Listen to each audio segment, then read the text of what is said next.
Okay, looks like we're live. Alrighty. How exciting. Yay, we're live. So if anybody's seeing this now, we'll also give us, a chance to hop on over the next couple minutes. But right now we're doing an STI town hall. So we're going to be talking about STIs, what's the difference between an STI and an STD, because, we hear these phrases a lot. We're going to be answering some questions. So if you're interested or just curious about STDs, STIs in general, stick around. We've got, my name is Shai, and I'm an advocate with the Youth Health Advocate Program. And then we've got Kenzie and Heather too here with family planning and also with our S-Ray program. But Heather's also a nurse, a legitimate nurse. So we love to have the expertise. Do we want to talk a little bit about our backgrounds then? Yeah. Heather, you go first. Okay. So I am an LPN. I have worked in reproductive health and primary care through OCO for many years. I just celebrated my 30th year working with OCO. And now I'm an advocate through the Health Ed program, and I work with S-Ray, which is our 10 to 13 after school program in Fulton. Super fun thing. Go ahead, Shai. I am Shai, so I work with the Youth Health Advocate Program in health education. So I work with people 16 to 24, mainly around HIV navigation services, which kind of includes a lot of things, not just HIV testing and HIV treatment and stuff like that. And I also have been around a while with these fine ladies, and we've done a lot of in-school education stuff, different community involvement and education pieces, and we also help run an LGBTQ drop-in through OCO. So that's a little bit about me. Yeah. So I started off doing peer education when I was in high school, and then for the past 3.5 years I've been with OCO Health Ed. I started with the teen pregnancy prevention program, and now I work with family planning. So I mostly do community education around a variety of different topics, but anything reproductive health related. And then I help make sure people can overcome any obstacles or barriers put in their way from them getting the appropriate care that they need as far as that goes. So basically all your sexual health needs can be met between the three of us, and if not, we can direct you to the place that can help you. Mm-hmm. So exciting. Do we want to wait just a couple more minutes, see if anybody wants to hop on? It looks like we've got one person watching. Hello, person. Hello, person. It didn't post to the page for some reason. But it is posted, I can see it in the feed. Okay, yeah. I'll share it to the YHAT page, and let me just do that. Will it let you share, though? Because it won't let me share. I will, you know what? I'm going to find out.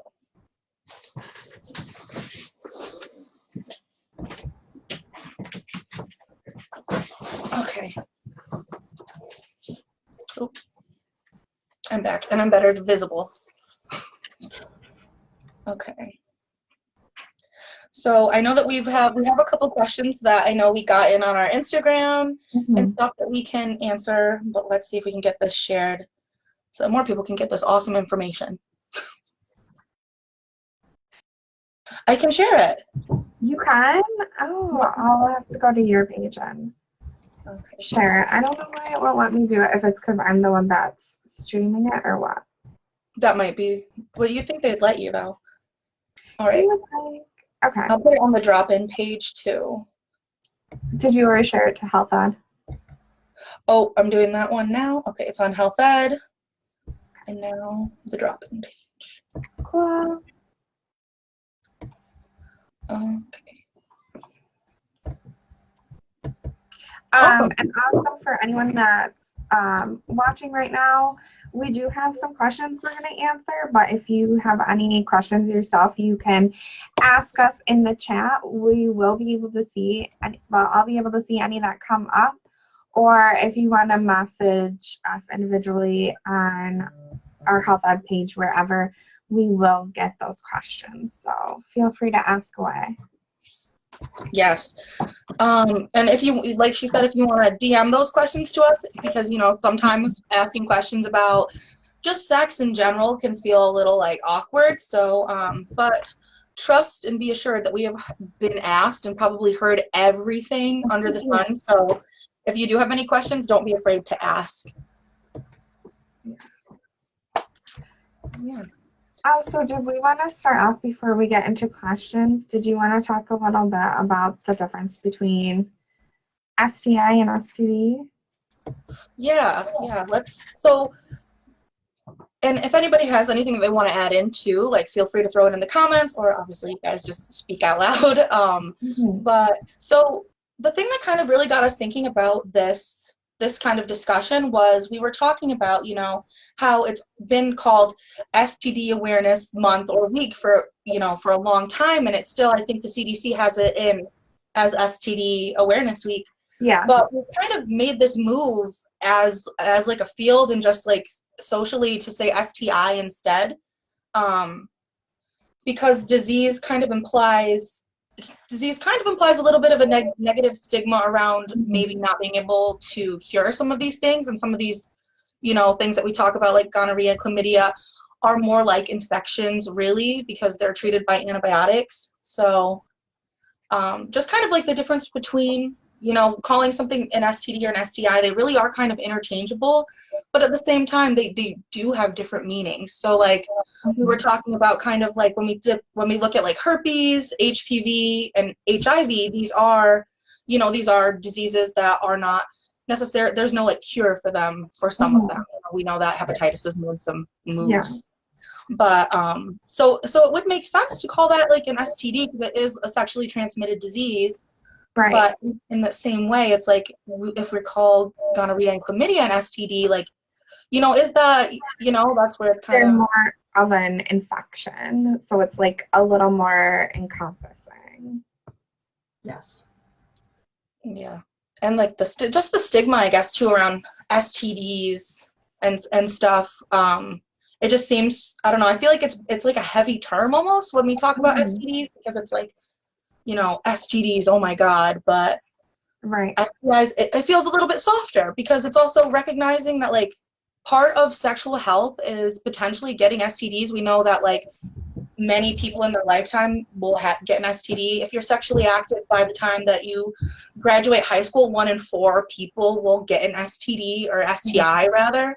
And it's just like talking about it as like part of holistic health, because, you know, if like the same way that you get colds or, you know, other types of germs from people around and your interactions that you have with people, like if you're having sex and having sexual interactions with people, it's really, you know, like there's the potential to get an STI, and it's part of, and it is a normal part of health, like a normal part of, you know, getting tested. Oh, maybe you did contract an STI, you just treat it, you know, move forward, maybe make a little bit more educated preventative decisions, you know, with what you're doing. But yeah, I think that's a really good point. I think that there are so many different stigmas out there, and it's all just based around like a lack of education, unfortunately, because this isn't something that, you know, all schools or all parents necessarily know how to teach or have the capability to do, or necessarily think it's an appropriate topic. So I think there are a lot of stigmas because of that. So anything we could do to like help get rid of those stigmas, because those stigmas are just, they're barriers to people getting the appropriate help that they need. So, yeah. Yeah. And most STIs, the ones that can be treated, the treatment is fairly simple for most of them. You know, other than syphilis, who requires 3 visits for 3 injections of bicillin, generally to be treated for an STI, the ones that are treatable, it's very simple. It's very easy to get done. Yeah. And even for the ones that don't have like a cure. There's still treatment options available, and those, same thing. It's pretty simple to, get Yeah. a hold of them once you go to the doctor and do what you need to do. Absolutely. Yeah, definitely. Uh, I feel like it definitely seems a lot scarier than it is, like, yeah. getting into it, especially when it comes to things like HIV. People can get really like apprehensive when talking about HIV or getting tested for HIV because, for a long time it was just so like a death sentence and just so scary. But now we have so much accessibility to different types of preventative medications for HIV, but also just, the typical person who gets HIV and gets on HIV medication can become undetectable, fairly quickly. And if you're undetectable, technically you can't transmit HIV anymore. So it's the closest thing we have to a cure now. It used to be like, oh my God, HIV, it's like the worst one, the scariest one. And it's like, hey, if you get HIV now, like, yes, it's something we want to prevent. And, there are definitely ways to prevent it. But if you get it, there's medication that you can get on and you can live a long, perfectly happy, healthy, normal life where you don't transmit the virus at all. So. Do we want to take some of our questions that we had set in early? Yep. Okay. The first one I have, so a lot of these were either sent to us on Facebook. So if you're viewing, you probably know how to find us on Facebook, but we're OCO Health Education. And then some off of our Instagram. So same thing, OCO Health Education on there too. So one of the questions I have is, can you get cancer from STIs? So I can answer that one, I guess. So you can't get, just because you have an STI does not mean you would get cancer. It's not something that would come about from a lot of STIs. However, HPV is an STI, and depending on the strain that you get, it is definitely possible to get cancer. The strains of HPV that cause cancer, they can cause it in the cervix, cancer of the vulva, penile cancer, throat cancer. I know I'm missing another one. Did you say anal? No. So, yes. So you can get cancer from that. So that is one thing to look out for, but overall, STIs in general do not cause cancer. So it was a really good question, I thought. Another one, which Heather, maybe you would be best to answer this, and then we can kind of jump in on some stuff. How do you test for STIs? What does that look like? Okay. So STI testing now is a lot easier and less stressful for most people than it used to be, where you used to have an exam, whether you were a male or female, and there was an actual Q-tip that they used. Now what they do is they can use a urine test for chlamydia and gonorrhea. All right, each male or female, they pee in a cup. All right, the cup that will test for chlamydia and gonorrhea. HIV and syphilis both can be done in offices now with a finger stick, and the syphilis test, you get the results in 10 minutes, and the HIV test is 20 minutes. So those are super simple. The other ones, such as syphilis,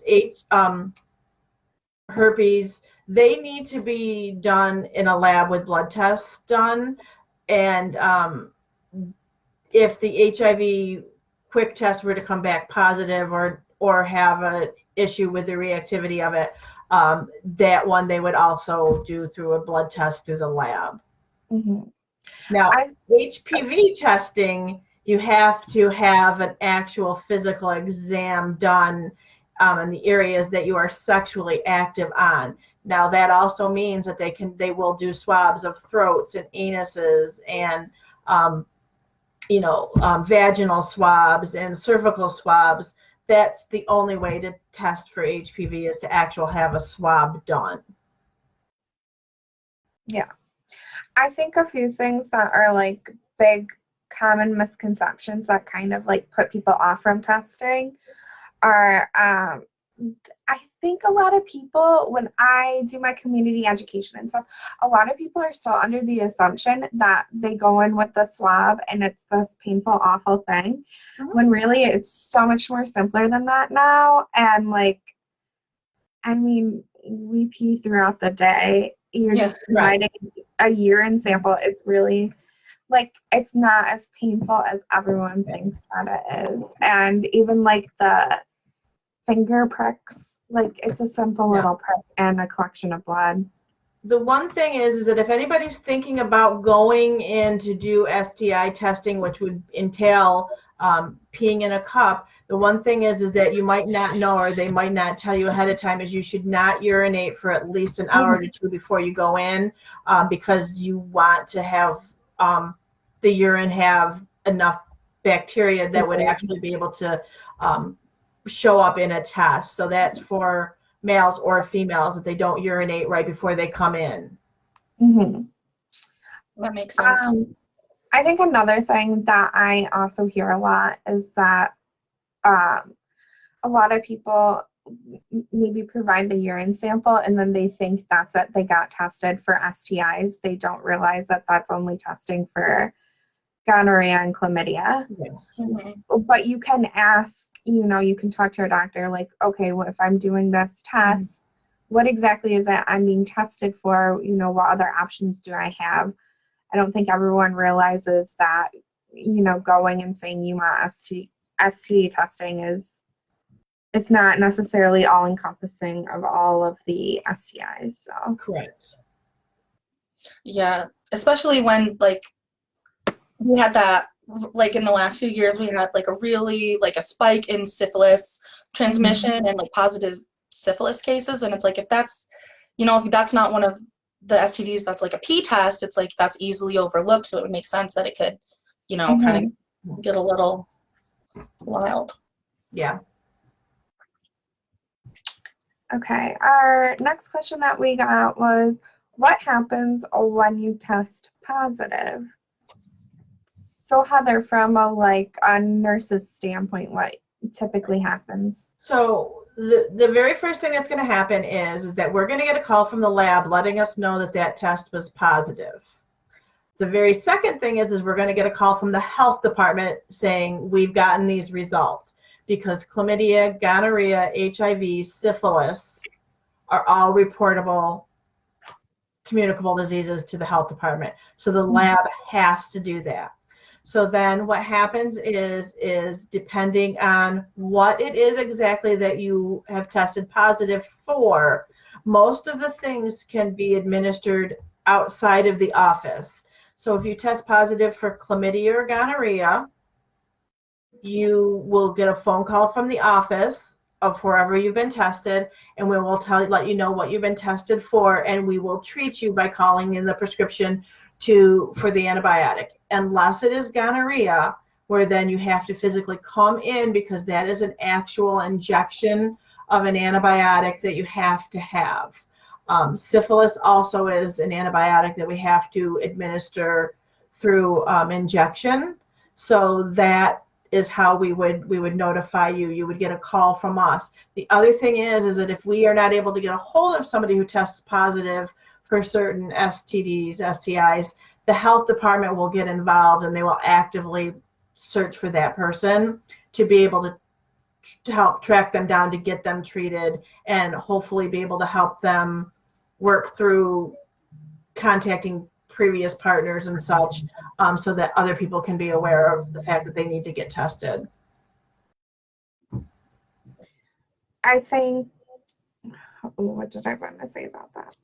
Oh, one thing that I bring up a lot when I'm teaching is it's really important, because you can cure a lot of these things.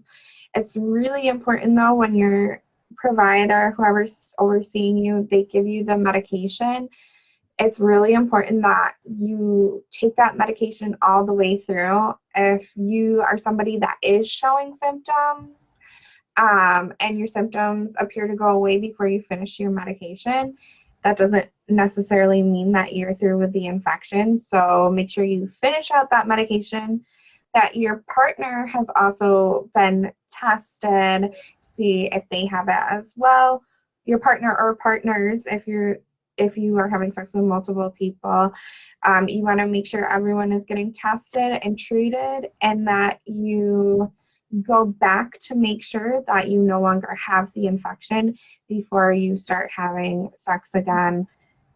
Or if you decide you are going to have sex in the meantime, taking the appropriate precautions, like using a condom. Two things with that is that, one, when you're treated for chlamydia, you're treated with an antibiotic called azithromycin. All right, and what you do is you take one dose of that, but that works over 7 days. So what you're advised to do is that you're not to have any sex for 7 days, which means if you get tested and treated on Monday and we give you the azithromycin, that's 7 days from there. But if your partner does not get treated until Wednesday, you can't have sex again with that partner until they're treated for 7 days. All right. What happens is you just pass it back and forth, and then everybody's positive all the time. Yeah. All right. And the other thing is when we talked about the health department, everything that they do is anonymous in regards to partner notification. So even if you're with a current partner and you're worried about letting them know, they call and say a partner that you have had contact with in the last year, 6 months, however, it's not going to say somebody that you recently had sex with is tested positive. Right. You know, they're gonna keep that, so because we don't know where that infection started or how long anybody had it, and there's no way to know that. Right. Heather, what does it look like when it comes to like, because that's more like the bacterial and parasitic STDs. What does it look like when you do the viral STDs? Like you find out that you have herpes or HPV, for example. Yeah. Okay. So those are kind of handled a little differently because there's different treatments that are needed. Normally, if we were to get a positive herpes in the office, depending on the patient and how we know what their situation is, lots of times we'll have already scheduled a follow-up appointment for them to come back in to talk about their test results so that we don't have to give any test results over the phone. A little bit harder now with COVID. We just like to try to make sure that we try to do that. HPV, it depends on the age, the guideline, whether or not they may need to come back in and have a colposcopy to look closer at the cervix to see what's going on. They may need to have a biopsy done, which are done routinely in offices. They may not need to have another pap smear for a year based on their age, because HPV in itself, if you have it, often it will take care of itself in regards to your body healing yourself, because it is a virus. They will do that. Big things are, being healthy, not smoking. Smoking's a big thing that's linked to cervical cancer and HPV, things like that. But anything that we feel in an office or any doctor's offices is they're going to more than likely bring people back in to give them results that are positive, if that's at all possible. Right. So another question we got was, do you legally have to tell your partner if you have an STI? Which, I mean, even this was a little shocking to me in some ways. So federally, there is no law saying that you have a legal obligation.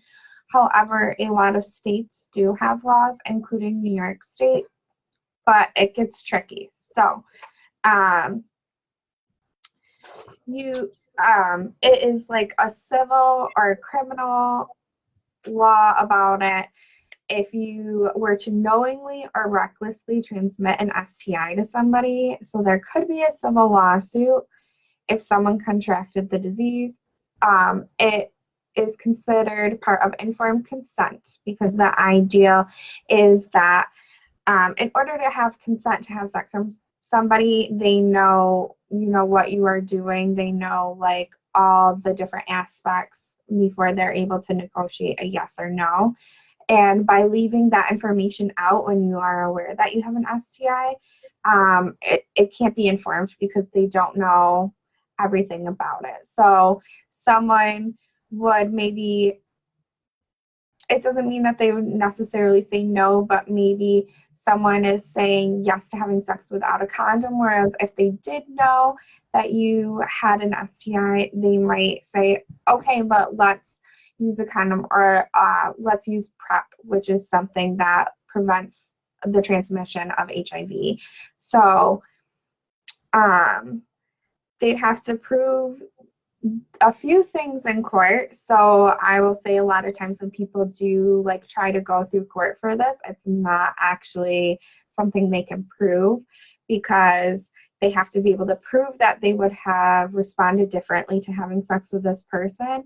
And also they cannot prove when they got the STI, if they've had it for a while, you know, there's no way really to prove who or when you got the STI from.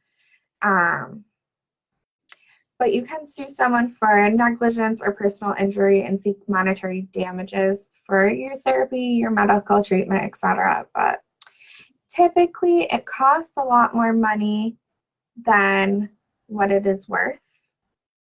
All of that being said, though,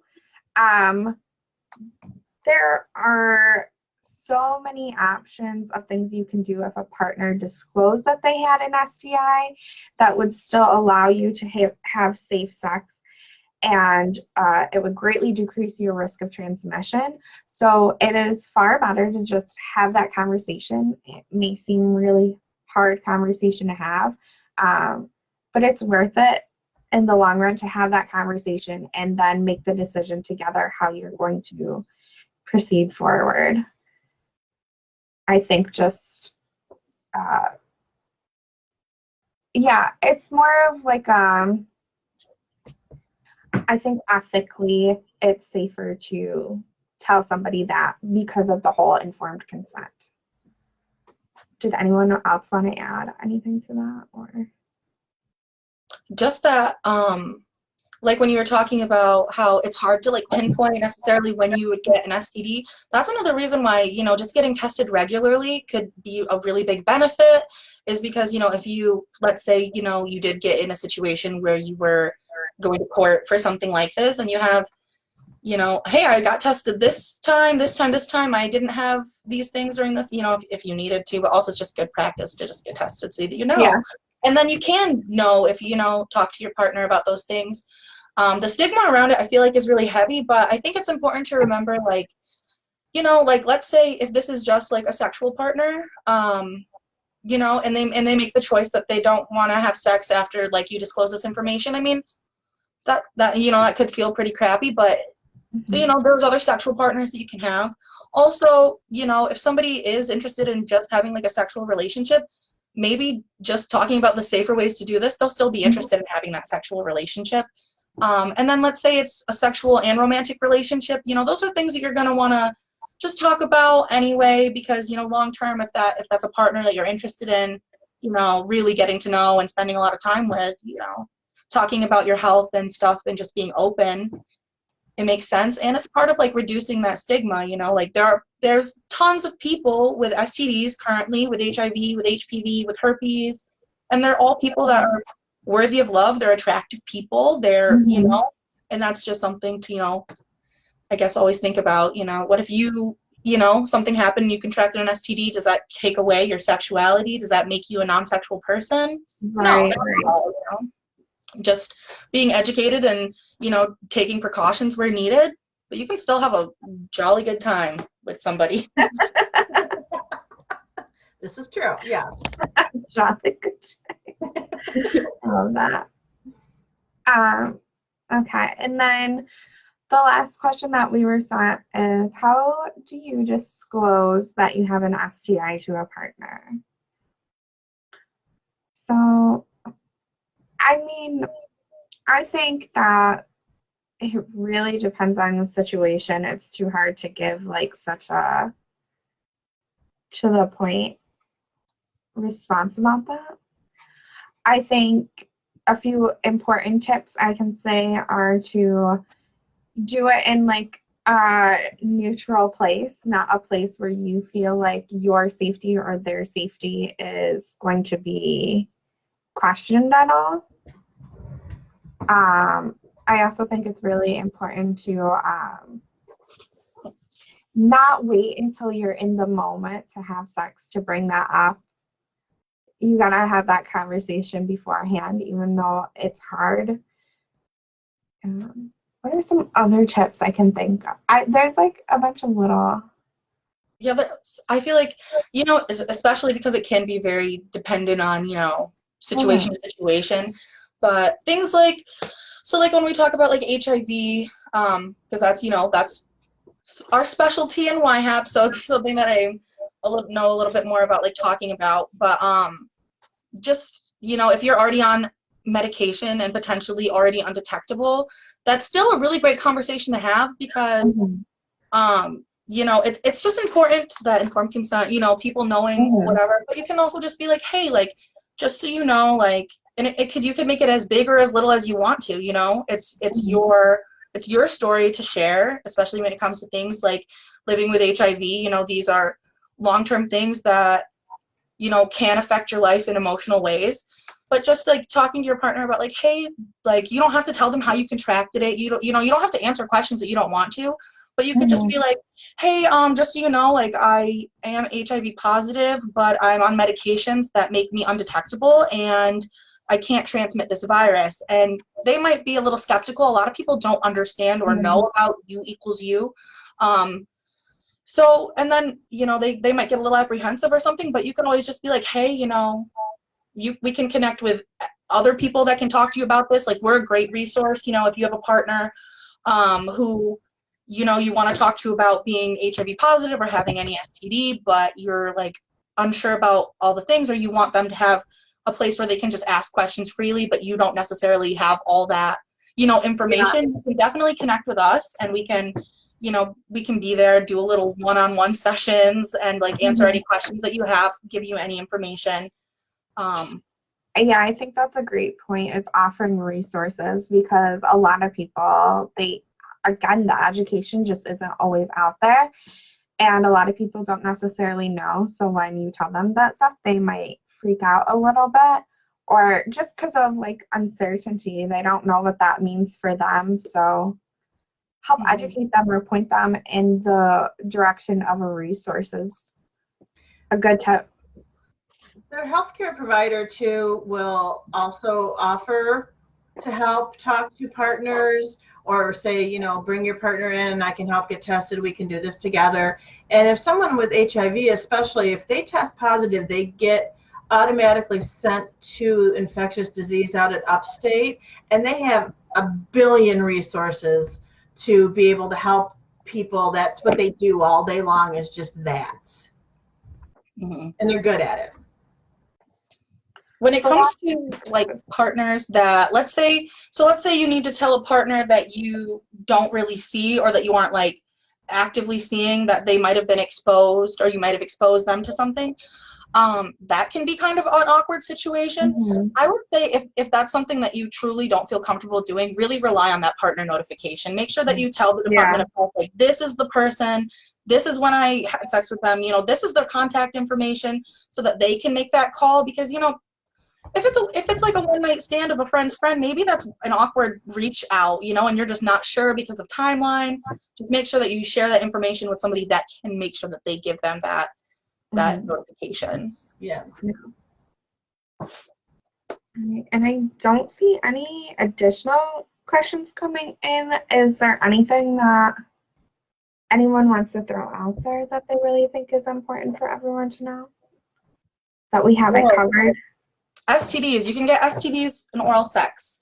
A lot of times people forget about that, or they just don't think necessarily, when they're performing oral on a penis or a vulva or an anus. But we do have lots of flavored condoms here. We also have dental dams. Yeah, so really anything that you need to stay safe during oral. And especially in this time now where it's allergy season, COVID is still around. If you got gonorrhea or chlamydia in your throat, that might not be the first thing you think of. You might not think like, I was performing last week. Maybe that's why, Right. You'd be like, oh, I have allergies, or oh, maybe I should get tested for COVID or something. But You know, it's a good thing that you actually just said that, Shai, too, because the other thing is that if you think that you've been exposed to an STD, STI, running out to get tested immediately isn't going to help you in regards to knowing. There's actually a time frame that they usually recommend, about 2 weeks from the time that you think you've been exposed to anything, to actually get tested from that. If you want to go and obviously get a baseline of what you are immediately following that, that's not going to show any form of an STD, STI. It may show like a bacterial infection or a yeast infection, but it's not going to show anything. So don't think, oh my God, I've got something, I've got to run right out, because you're not going to be able to get tested. It's not going to be an accurate test. Yeah. So I've got a little thing here I'll read out because it's got some fun info on that. So like for gonorrhea, so if you think you might have been exposed to gonorrhea, the earliest you could get tested that it may show up is 2 days, but really it's anywhere from 2 to 30 days is like the best time to get tested for gonorrhea. Chlamydia, different, even though they're very similar STIs. Chlamydia is not going to show up for at least a week. So a week to 3 weeks is when you want to get tested for chlamydia. Syphilis is 10 days to 3 months. So there's like a big window period there. And this is like the first day it could show up. This isn't like, oh, it'll be there on the 10th day, you know. So that's why it's important to get tested periodically if you think you've been exposed. Herpes is 2 weeks. You won't know for at least 2 weeks. Hepatitis B, at least 3 weeks. HIV, about a month before you would really know. And trichomoniasis, which is actually super common that people don't talk about, is anywhere from 5 to 28 days. So yeah, it's really all over the place, like depending, if you had unprotected sex with somebody that you don't know, if they had an STI or anything like that, you might need to potentially get tested different times depending on all the different things that that could have been passed. Another thing I want to bring up with that too is you most likely actually aren't going to be showing symptoms either. So it's not like, oh, once I hit that like 3 weeks mark and I haven't seen any symptoms, I must be fine. That is not necessarily the case. So yeah, because we know that most STIs, STDs, whichever term you're using, asymptomatic. Most people do not get symptoms.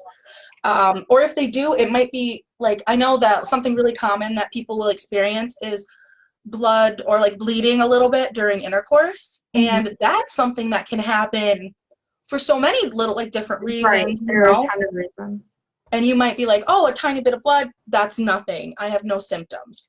But that really, in the end, could be the only symptom you get. And it's one thing that I always think is really important to talk about too when it comes to like asymptomatic things is that STIs that go untreated, they can cause some pretty severe things. They can go up and cause pelvic inflammatory disease and actually cause infertility.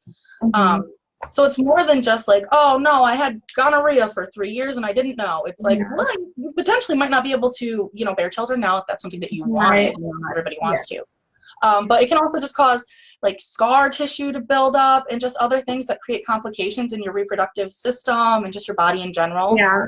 Syphilis, for example, can attack a lot of your different organs, including your brain, and can lead to like very severe brain damage.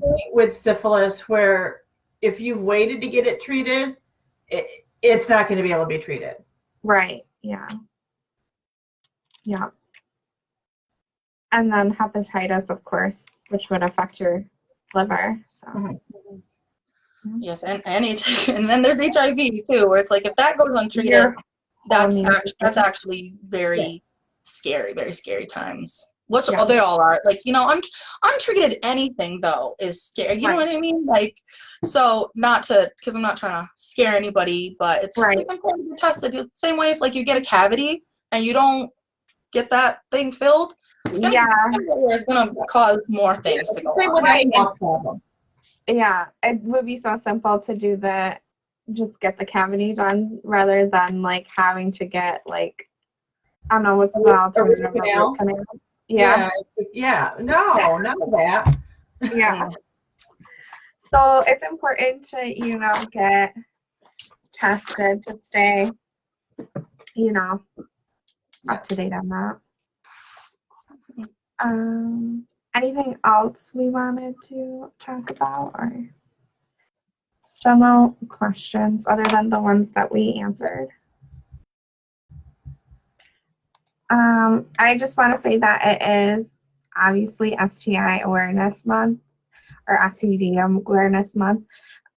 So we do have stuff going on our page. We have like much more detailed information that Heather is providing about each STD, STI. And then we also have like some fun little scavenger hunts we're doing where you could win a prize pack. So definitely look at that. And then next month, we are doing our Sex Ed for All month, which usually this is the first year that we're really doing this. Usually we do teen pregnancy prevention, but we realized that that's not enough. Like, we need to educate on, all aspects of reproductive health and sex and sexuality and all of that, and we need to be more inclusive. So next month we'll have all sorts of fun stuff on Sex Ed for All. So yeah, if you're looking, I know some people still check out, I get notifications all the time that people still check out our teen pregnancy prevention page. So that is what we have going on this May. If you were wondering where that went, that's what we have going on. But Yeah. And as always, if anybody needs condoms or they want to get connected to the reproductive health centers or just have questions about anything in this general area at all, you can reach out to any of us. Type in OCO on Facebook and tons of people are going to come up, and I'm sure you'll find our faces on there. yeah.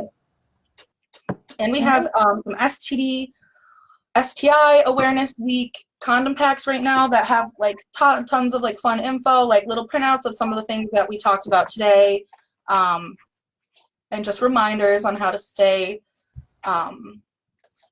in control of your sexual health. Yeah. All All right. right. Well, everyone enjoy your day. Yeah. Bye. Bye.